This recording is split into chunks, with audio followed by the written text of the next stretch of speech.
coronavirus in Denmark happened on the 27th of February. It was a man returning from vacation in Italy. On the 3rd of March, the number of confirmed cases was up to 10. On the 10th of March, we were up to 156 people.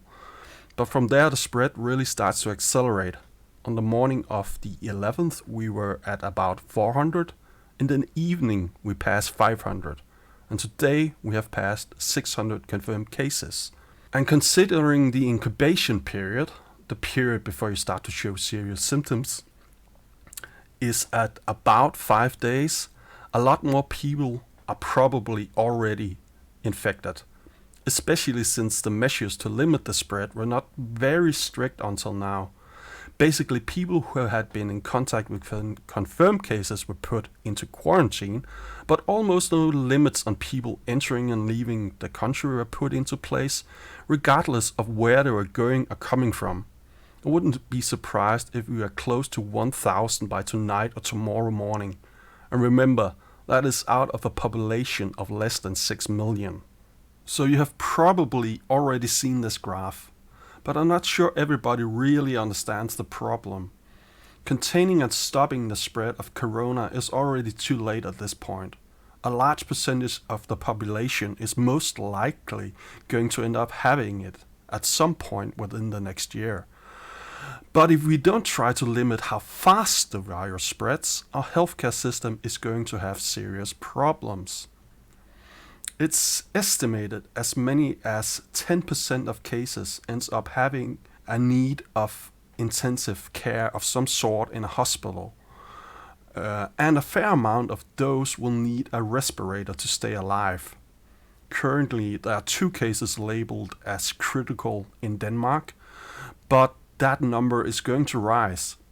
We have about 500 to 550 respirator units in the public healthcare system in Denmark, as far as I've heard, and the private healthcare system is almost non-existing, at least not when it comes to intensive care tasks.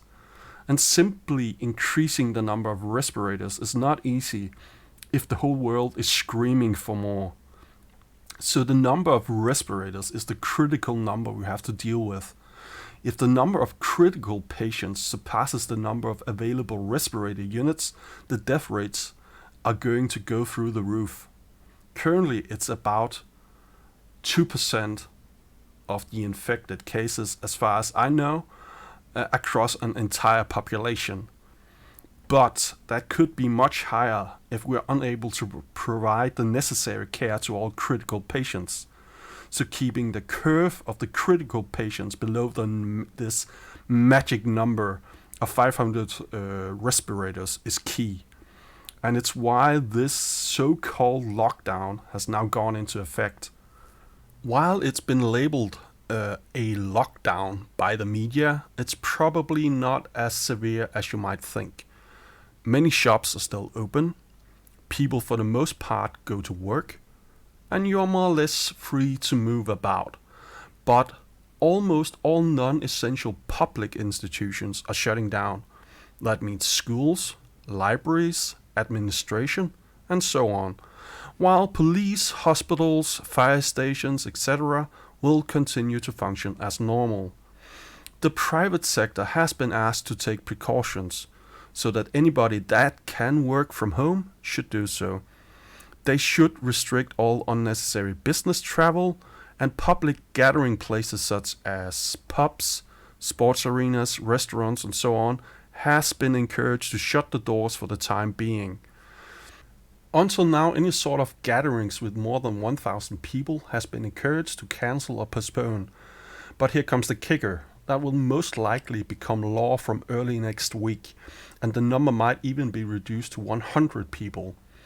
I've never experienced anything like that in my life.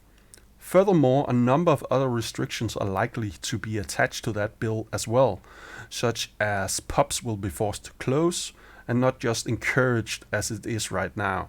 And probably a number of other businesses where people come and go will be forced to do the same. For now, grocery shopping will not be restricted, and to some extent an emergency service will be on standby to keep the supply lines running if we start to experience significant shortages of any kind.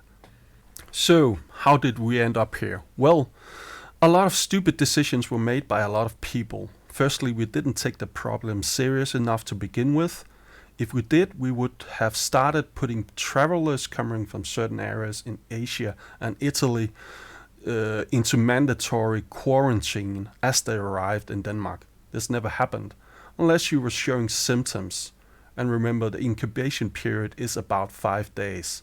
So many people went straight into the country carrying the virus and went off to all corners of the country. People still went on their skiing holidays to Italy and Austria, and schools still sent students on study trips across Europe and then send them straight back to the classroom in tightly packed schools afterwards. No precautions were taken, at least not seriously, unless people showed symptoms, almost regardless of where they had been and what they had done. Unfortunately, this stupid behavior continued last night as our Prime Minister stated that public institutions were shutting down and we should all take precautions and avoid large gathering of people, and the shops would continue to be open, and the government would ensure supply lines to those shops would continue to function. What happened 10 minutes after the Prime Minister was done with her speech? Well, this. People gathering in the hundreds of thousands even, standing close together in queues for hours, while emptying every shelf in sight for essentials, which they probably didn't really need for weeks. For fuck's sake, we're probably going to see a huge spike in confirmed cases in 5 to 7 days' time because of this retarded behavior. There's bound to have been a few corona-infected people in there somewhere. So, how does this affect me? Well, not much really. I already work from home most days.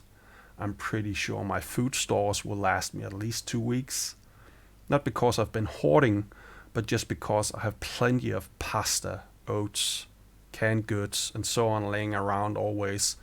Anything that could keep for years, I just stock up on when it's on sale. The most impact I feel is probably not being able to go to the pub for a pint on the weekend. So at most it's slightly annoying. And maybe when I do eventually need to go grocery shopping, I can't get exactly what I had planned. But I'm sure there'll still be some sort of food to be had. But still, it does concern me.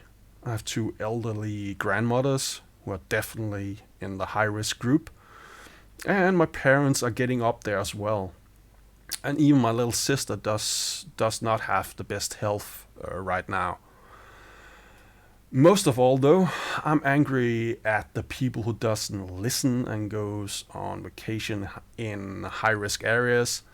People who starts hoarding minutes after we've been told not to, and generally people who doesn't stop to think for 2 seconds, but basically just do what they want whenever they want, whether that be not canceling a trip because, oh well, it's already been booked, or just buy all the things regardless of whether they need it because they can't go without their favorite brand of cereal for 2 days. Anyway, that's the state of the union in Denmark right now. While this wasn't my usual content, please do check out my other videos and hit that like button and maybe that subscribe button if you find something you like. Take care out there, and remember, don't panic, just use a bit of common sense, please.